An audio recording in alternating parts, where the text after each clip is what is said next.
So the whistleblower touched off this whole impeachment inquiry, but now his lawyer is under some pretty great scrutiny tonight after a series of anti-Trump texts that he wrote shortly after President Trump was inaugurated started to come to light.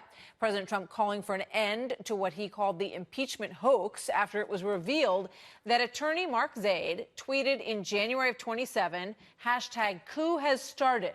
First of many steps. Hashtag rebellion, hashtag impeachment will follow ultimately, hashtag lawyers. And in July of that year, he wrote, I predict CNN will play a key role in @real Donald Trump not finishing out his first full term as president. This is from the lawyer who now represents the whistleblower. Here now, Republican Congressman Devin Nunes, the ranking member of the House Intelligence Committee. Congressman, good to see you tonight. Thank you for being here. You know, it struck me when I was reading those tweets that I remember that in the beginning of this whistleblower situation, the IG for the intelligence community, Michael Atkinson, said that he was aware that there were some partisan affiliations that the whistleblower had, but that there was no indication that they had in any way affected him coming forward. And so they considered that to be a non-event. I mean, in light of this, that makes that a little bit more difficult to swallow, doesn't it? Well, I would go further than that, Martha, and that is that we still don't know who this whistleblower is or if the whistleblower even exists, because the whistleblower has not been made available to the Republicans. And, you know, that's not evidence. It's not evidence for a court of law. We have to know who this person is. Are you suggesting when you say that he doesn't exist that it could be someone like Mark Zaid? Is that what are you suggesting that? No, but I think in a court of law, this is not evidence. And, you know, this is like at the highest level. You're talking about impeaching a president. You know, we have to have this whistleblower come in and talk to us in person so we can measure this person up. I would say, though, when I read those quotes read those tweets, I had flashbacks to the Struck Page text messages, you know, where in the fall of 2016, as they're investigating President Trump or then candidate Trump, and they're exonerating candidate Clinton, and you had them texting things like Hillary Clinton should win 100 million to 0. I had flashbacks to that. I don't know why. It seems like well, I mean, I think, you know, if nothing else, and this is totally separate from, you know, what people think or don't think about what President Trump did on that phone call. But there's one thing that appears to be indisputable now, and that is that there was a very large movement of people who, from day one after the inauguration, made it their business to try to figure out a way to take the president down. I mean, I don't know how you can look at this and go back to these tweets and connect this to the whistleblower and think anything other than that at this point.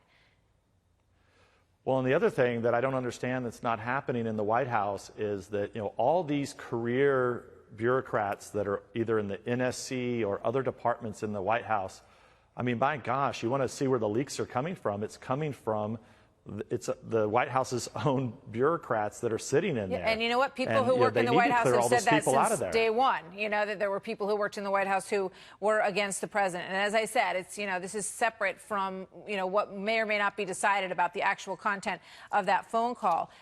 You know, with regard to the whistleblower and who is going to force this testimony, I mean, it seems Democrats are perfectly happy to kind of let that whole thing go by the wayside. And you say, and Lindsey Graham was here last night saying that we must hear from the whistleblower, and I think the American people probably feel that way too. Who's going to make sure that happens? Well, look, we don't have subpoena power, so, you know, we're going to put our list forward. Of course, we've already said for many weeks now that we have to interview the whistleblower, so that's going to be on our list.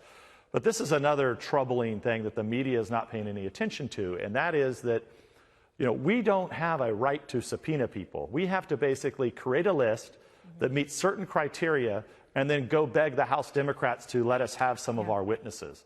I mean, it's, you know, and look, and I'm not complaining about, I don't like to complain about process, but I can tell you this, that every one of the witnesses that we put forward are going to be substantive.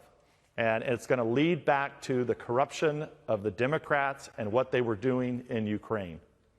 not to mention whoever this whistleblower is and whoever he's connected to, we will be trying to ask those questions. And I think if they don't give us let me ask you something. Several witnesses, I don't see how this is going to have any credibility. I just have one more question for you before you go. With regard to Rudy Giuliani, because his name comes up in every one of these testimonies, and I asked the press secretary, Stephanie Grisham, if the president is still represented by Rudy Giuliani, and she did not want to respond to that. She said that's a personal matter. But it became more than a personal matter when he sort of injected himself in the, in the sort of State Department duties, and that's what a lot of this is about with these people. So if he was onto something, and I know you believe he is onto something, why shouldn't he still be part of the process?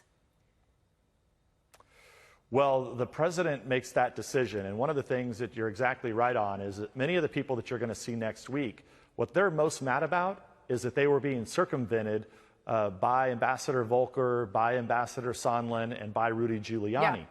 And look, the reason that it's very clear that you were hinting at, Rudy Giuliani was representing the president while he was under investigation by Robert Mueller and the special counsel. The origins of much was in the Steele dossier that was then given to the FBI originated in Ukraine, that was paid for by the Democrats.